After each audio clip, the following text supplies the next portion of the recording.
The argument went even further. You know, when you question why should the United States start such an uprising, and the argument is that to destabilize Turkey. You know, there is no counter argument you can give to this kind of. Yes.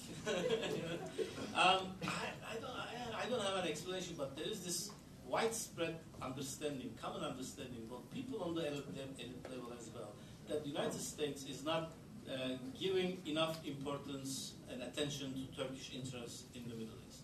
And it comes from the fear that from the fear of changes, of possible changes of borders in the Middle East. There is, you would know as much as I would know, that there is this perennial paranoia in Turkey of dismemberment of Turkey and the Sahel and everything. But it's still there, and it's going even wider.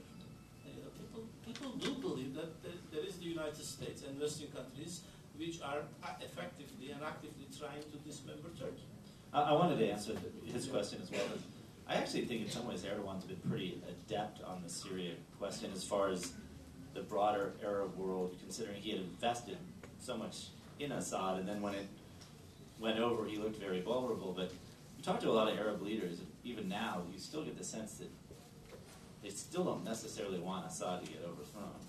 And when you talk to either U.S. officials or others who have been dealing with Turkey, you kind of get the sense that Erdogan's basically telling Assad, like, help me help you. You know, get rid of your brother, or get rid of your brother-in-law or your cousin, and do this and this, and I can still help you out, which I gather is kind of the general consensus among many Arab leaders, even if they have no love for Assad.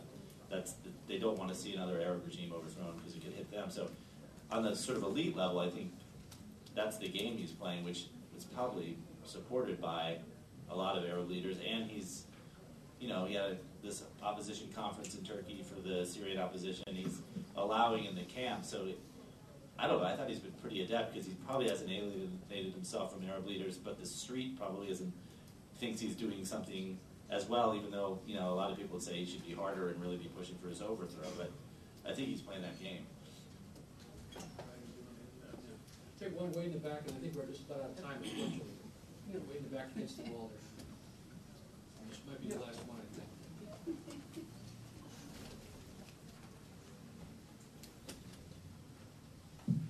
Hi, my name is Imtiaz Bhatti, and I am a student of PhD in Public Policy at the George Washington University. And this issue of Turkey's integration in Europe and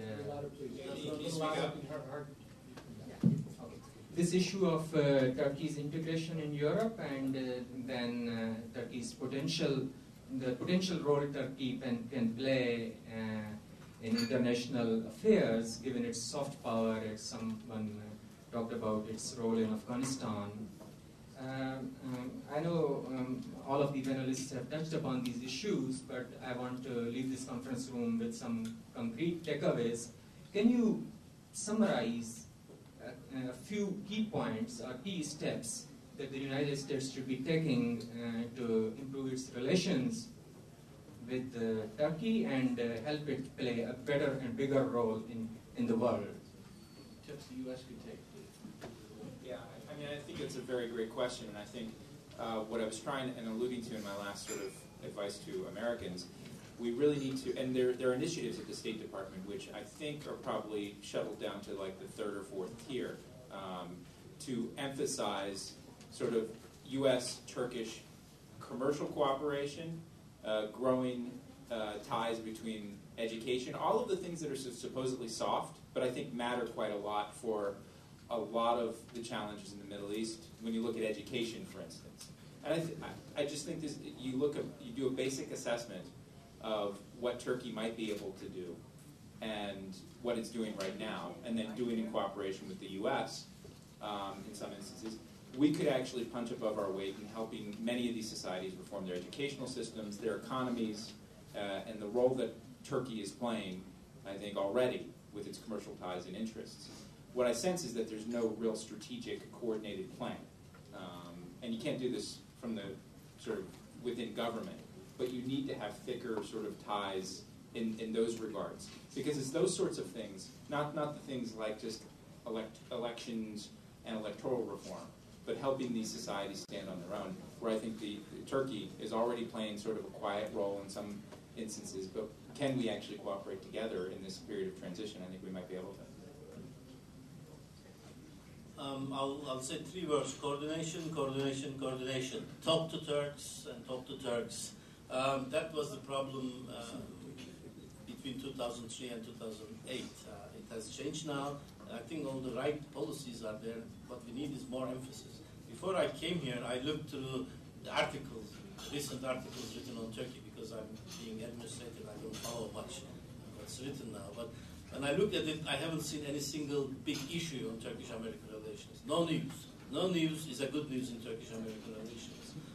And now it's some, kind of a dull moment. There is nothing.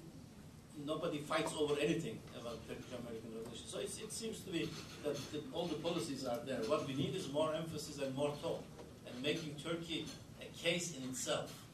Turkey has been so long an addendum to other cases that the United States was taking on, Iran, Iraq, Afghanistan, etc. But we need Turkey to become a case in itself in the United States State Department. I think maybe out of necessity as much as anything, that I do think the U.S. is giving Turkey a lot of face time. It might not be incredibly coordinated or sort of in some grand vision, but you definitely feel that they're seeking Turkey out sort of on all the main issues, and they're definitely a player now.